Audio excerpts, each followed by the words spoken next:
want that farm. We should move into the farmhouse. So the humans know we're in charge. You are about to become my new best friends. Pigs and humans working together. I like the optics. Oh, we love the optics. What are optics? I think it's a kind of seafood. Oh, it's corporations that you need to fear. Do we have a problem with taking a famous piece of writing, taking its original intent, and using it to convey the exact opposite? Like, how is that not a problem? How is that not a slap in the face to the legacy of Orwell? Animal Farm, which is, of course, if you know Orwell, a famous piece of writing. But today, before that, young Americans, 18 to 29, they're becoming far more warm-hearted towards socialism, negative on capitalism. So positivity toward the idea of capitalism as a system, only 50%. Socialism, 62%. Communism, 32%. Well, that's strange. And it's always those who haven't lived it. Ask Cuban migrants what they think. Ask people who fled the USSR. Ask them what they think. So this brings us to Animal Farm, a piece of literature that was rabidly anti-authoritarian, socialist, communist, versus the film that's being made now. And this is how we find ourselves to be the frog in the boiling water. Constant propaganda. It's time for Then and Now.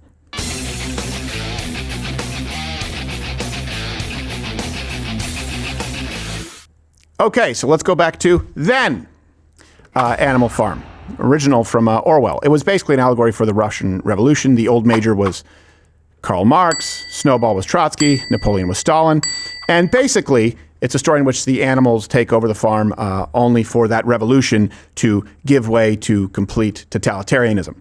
And I know you're going to have some people out there who either went to college or since they're grasping at straws for some relevant example of socialism working, and they'll say, well, Orwell, Catalonia, and anarcho-syndicalism. Shut up. We've dealt with it before. We've dealt with it before. It's ridiculous. It just broke down into warring factions, and it lasted about 2.5 years, okay? And this is shorthand. Let's go to now. And this is what's funny when people get mad about cultural appropriation.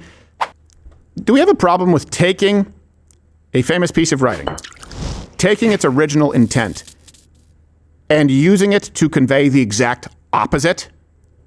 Like, how is that not a problem? How is that not a slap in the face to the legacy of Orwell? Yeah, how do you not feel like you're disrespecting him? Right. It's the same man who writes 1984, which is about doing exactly this. Yes, exactly this. That's a very good point. And then they put on they call it a cautionary tale. Yes. By the way, we'll see the trailer later, but you'll notice a cautionary tale. Yeah, cautionary tale. Well, okay, originally it was a cautionary tale against this idea of communist socialist revolution that almost always, it leads to worse. That you'll have a revolution based on that communist or socialistic ideas, and it just kind of veils it for being. And then you'll end up creating a worse monster than you were fighting. So the movie now is actually, instead of a critique of socialism and big overreaching government, about capitalism and businesses. Oh, wow. So remember you had the general was Marx, and we just talked about how Snowball was Trotsky and Stalin. Well, now the big villain is Elon Musk's mom. And it's so on the nose that they basically have Cybertruck Lamborghinis. Wow. Oh, cool. And in case you were not fully clear or convinced, Andy Serkis, a guy famous for playing someone who lives in a cave, he said that this film was specifically adapted for modern audiences and that they found a way to wedge politics in there, antithetical to Orwell's original intent. I can see why it connected with you, but why was it so important over 10 years in the making for you to say, got to do this? Because it couldn't be more relevant than today, and history repeats itself. And although Orwell was writing about totalitarianism in particularly in Russia in 1945 and 1946, this book holds up as an incredible distillation of what it is to be oppressive, what it is to face authoritarianism. But what we've done is we've contemporized it, and we wanted to make it for there hadn't been a retelling of this that really connects with a modern audience. So we wanted to, we've couched it in such a way that it feels like a family film, but the themes, the darker themes are all there. They're all present. All the Orwellian, nature of it is incredibly powerfully sort of under the surface, but we've smuggled the politics in so that it's a debate that can be opened up between young people and families and old. It's really watchable by everyone from 8 to 80. Yeah, this is in a long line of perverse remakes. Not to be outdone, an Indian production company is remaking The Grapes of Wrath. Here's the finale. The milk's gone bad! Anybody who's read Grapes of Wrath, you know how it ends. Comment below. Like, I was shocked. I didn't. I wanted to make sure that I didn't get this wrong. The film is produced by the American company Angel Studios. Mm-hmm. And Angel Studios, Gerald, they produce... I think at the beginning, they were part of the team that did Chosen. Chosen, right? They split. Did a lot of Christian stuff. Yeah. You guys see, when we talk about the problem with the modern church, hey, if you guys are helping to produce what is effectively pro-communist, which, by the way, seeks to completely destroy everything Christians hold dear, the nuclear family, the idea of a godly society. Hey, if Christians aren't standing guard and protecting children against this kind of propaganda, but actually helping produce it, what value do you serve as Christian men? I mean, this is a film that was so anti-communist. It was banned in the Soviet Union until its fall in '91, and even then, it's still frowned upon by quite a few people. I think the head people behind. This is just going to feed right into it. Oh, The Chosen. Angel Studios. The Angel Studios, not The Chosen. They're not a part of The Chosen. No. There was a split. But there was a split. They're Jewish. They're Jewish. Yes. Oh, Angel Studios, the ones who helped create the Jesus thing. And I'm not saying that to say anything. I'm just saying you said Christian men, and I'm like, well, technically, no. So it was. I believe it was more so capitalizing on a Christian audience. Yeah. It was more so. Angel is distributing. Well, no, that's what we're saying. Angel is distributing the film. So no, I understand. Yeah, they're helping to distribute it as opposed to producing it. As opposed to producing it. Oh, okay. So sorry. Okay. Sorry, we said produced. We meant to distribute it. So not me. Well, I would say this. Okay, well that's fair. Okay, but at least my name is. All Christians in this country, anything that has anything to do with Angel Studios, cross it off your list. Don't care if they release an app that has some nice Bible stories for your kids. No more Angel Studios. I'll tell you, to me, that's worse than Netflix. Because at least you know that Netflix is going to have cuties and dear white people. Angel Studios is a wolf in sheep's clothing. Yes, Noodles. They have, I'm 99% sure, and research can fact check me on that, but they have an upcoming movie about David and Goliath. It's releasing. I was looking forward to that with my kids, so now... I hope other people are seeing this. If you watch it, you're fired. Noted. You're fired! People say, you can't do that. Well, yes, we do here. We do. Anyone who pays money for anything from Angel Studios until they reverse course, issue a statement, and pay some kind of restitution, I don't know how much community service needs to be done. They are not your friends, Christian America. And in case you were doubting it, by the way, if you want to join Mug Club, join Rumble Premium, click that button. We have our annual Christmas episode where we give back coming up, I believe, Thursday. Thursday, where we help a lot of families, and you get to see just the good that every dollar you contribute gets to do. Click that button right there, and we'll be back here in the new year after Thursday with you. But here's the trailer for Animal Farm that Angel... Tim Pool first. Oh, yeah, sorry, that's right. Tim Pool. If you are not a member, you get to continue watching for free. You're going to go right on to Tim Pool, and I'm sure he has some thoughts about the meeting with Erica Kirk and Candace. Everyone's been following that. Otherwise, you get to continue with us. Angel Studios, distributing leftist propaganda like Animal Farm. Cock-a-doodle! Hi, Lucky. What's up? We are going on vacation. I do hope it's somewhere good. What does that say? Laughter House! That sounds awesome. I love to laugh. It's a slaughterhouse. Look at all this deliciousness. They want this. Do you want to be food or do you want Freedom! Then let's fight for it!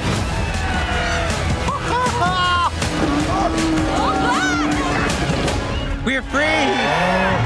Whatever goes upon 2 legs is an enemy. 4 legs, good. 2 legs, bad. No animal shall wear clothes. Huff, what? We're show pigs. And all animals are equal. Animals running a farm? I had to see it for myself. Thank you. Aw, so cute. Activate cute eyes. I'd rather gouge them out. I want that farm. We should move into the farmhouse. So the humans know we're in charge. You are about to become my new best friends. Pigs and humans working together. I like the optics. Oh, we love the optics. What are optics? I think it's a kind of seafood. Oh, it's corporations that you need to fear. You're wearing clothes. Would Oligarchy. you look at that, I am. Everything's different. It's not government censorship and Animals are totalitarian. equal, but some are more equal than others.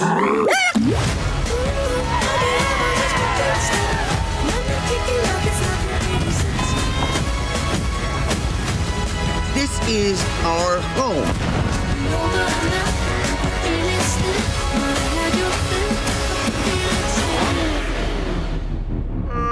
Squealer! I parked the car! Let's have no one do that again. Animal Farm, a cautionary tales. Here's the thing. I also understand the concern of big tech oligarchs. I get that. We're talking about AI and people like Peter Thiel, and I think that Elon Musk has some pretty troubling views. There's an easy solve to that. No one's too big to fail, and no one gets favoritism. There's no preferred treatment for any corporation. But here's how you know that centralized government is more dangerous than a true free enterprise system. There are no grooming gangs that are protected because, for example, Ford or GM decides that they want to keep it quiet. You become a helpless victim when the government determines that you are going to be a helpless victim. They have the authority to do that. Private businesses don't to the same degree. And I get it. The big tech sort of tripopoly, definitely, they're more powerful than governments in the past, sure. But when you talk about Epstein, that's not a byproduct of private enterprise. That's someone who got a sweetheart deal. That's someone who was let off with it. But think about grooming gangs in the UK, and that the government was able to keep that hidden. And the government was able to jail people who were talking out against it because they were also able to determine hate speech laws. But the left, they don't want you to pay attention to that. And they also don't want you to pay attention to the fact that they benefit the most as giant corporations. Because really, they're not talking about multi-millionaires or multi-hundred millionaires. You know, that's when Bernie went from millionaires to billionaires. Seth Rogen isn't ultra-privileged. He wouldn't be among the elite class. I don't know. That would just be whichever wealthy people they decide are too wealthy. And Circus also plans to remake some other classic novels and adapt them for more modern audiences. We've seen this a lot. It's elementary, motherfucker. It's urban. Wow. It's urban homes. There we go. No solved crimes. And here's something else. When you look at the statistics, women tend to lean left economically. Women tend to be those who favor socialism more. Women tend to be those who push for communism more. And Orwell had a quote on that. He said, "It was always the women, and above all the young ones, who were the most bigoted adherents of the party, the swallowers of slogans, the amateur spies, and the nosers out of unorthodoxy." So, when you think about totalitarianism, just think feminists. The swallowers of slogans is is quite the line. My body, my choice. Yeah. Black Lives Matter. Yep. Hands up, don't shoot. Down with patriarchy. So silly. Stop touching me there. Yeah, I always want to say things like that. exactly. Right. Too. Right. All these things. I just leave me alone, Josh. Yeah. It's getting a little on the nose, Josh. Maybe there's a point here. It could be anything. Yeah. I'm a little curious about this. So if I'm to follow this, it's like, well, hey, we had to adapt this to modern times because, corporations are a modern invention. And so we needed to address something that was obviously being addressed in this book. And I'm like, well, when was this book, Animal Farm, written? Was it in the 1940s, right? 1946, 1947, something like that? I think 44. Somewhere right around 45. there. 45. So you're telling me that in recent history, he had a couple of things to pull from. He had probably the worst setup we have ever seen on planet Earth during the Industrial Revolution with the robber barons. Right. The most centralized capital, the most power, the most control over government that we have ever seen in human history. And he chose instead to write about communism because that was the threat. Right. That was the issue. And you're saying that now we have some kind of issue that's worse than the robber barons of the 1920s and 30s and the 19-teens, and like you can just keep going back. These railroad barons, like, are you serious? Mm-hmm. The threat is still very real because even if capitalism runs amok, even if there are robber barons, the government can correct the problem as long as the government is not run by them. Here's the other thing, too. People want to say, because he was kind of an anarcho-syndicalist socialist, like Orwell had some weird views, you know what I mean? He kind of tried to separate it. But he was pretty big on the idea of censorship, on the idea of, Big Brother, a surveillance state. Let me ask you this. Orwell's alive today, okay? Do you think that he has a bigger problem with free enterprise or even the stock market going on in the United States, or people being jailed for tweets? Yes. Where do you think Orwell would aim his anger if alive today? Do you think he'd have a problem with the elimination of speech? He would be that guy who would be a classical liberal who would say, I absolutely cannot be on board with the authoritarian left and their views on speech. He would be one of those guys. That would be his thing. There's no doubt about it. He would be repulsed by the people who are trying to co-opt his content. So what other culturally significant events or regimes across the world would he have written about? If he was alive right now, what's he writing about? It's not American capitalism or free market. No, he would write about probably the bank bailouts and the too big to fail. Sure. That's the cronyism. The UK stuff. He would be writing like, I can't believe this made its way to the UK where we're actually arresting. What do you think Orwell would have thought during COVID? Yeah. What do you think Orwell would have written about in Australia with COVID camps? What do you think Orwell would have thought about the truckers having their bank assets frozen? Yeah. I don't even remember if it was just their banks or their assets and their crypto. It was quite a bit. What do you, we don't have to guess. No, this is what he really meant. Corporate greed. Okay. No one's a fan of corporate greed, by the way. No one's a fan of that. I mean, I'll tell you, just for example, who was it who came in and just destroyed, it was a restaurant, the guy who is now on to Starbucks, Chipotle. Oh, Chipotle, that guy just destroyed Chipotle, came in, upped the prices that far outpaced inflation, downsized the portions, and got a golden parachute and hopped onto the next one, which is Starbucks, which will also be destroyed. Well, they got red pepper chimichurri now. That's true. Do they have red pepper chimichurri? So yeah. I've heard it tastes like something. And I get it. Like, this is a problem, right? Where these people are no longer serving the customer because it's part of just a portfolio. I get that. But people like that get called out. You want to say that the amount of damage from that guy, like he ruined fast casual dining, whatever they call it. He ruined that. Okay, got it. Grooming gangs? COVID camps? Debanking? All right, Bennigan's closed down. Red Lobster's bankrupt. It sucks. Medical passports? Well, yeah. Red Lobster was never good to begin with. That's true. Marley was dead to begin with. Yes. Like the amount of damage that is, it's just not even close. It's like the threat has always been the same thing. Of course. Or at least some variation of it, right?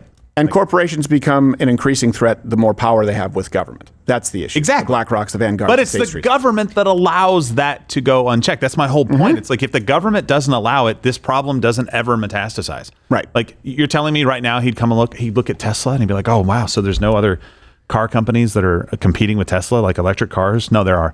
Oh, but the self-driving thing, like there's no other car company. They don't allow anybody to come into that. No, there's actually other self-driving cars, especially around the world when you look at it, like BYD and other places. Oh, okay. Well, what the hell's your point then? Yeah.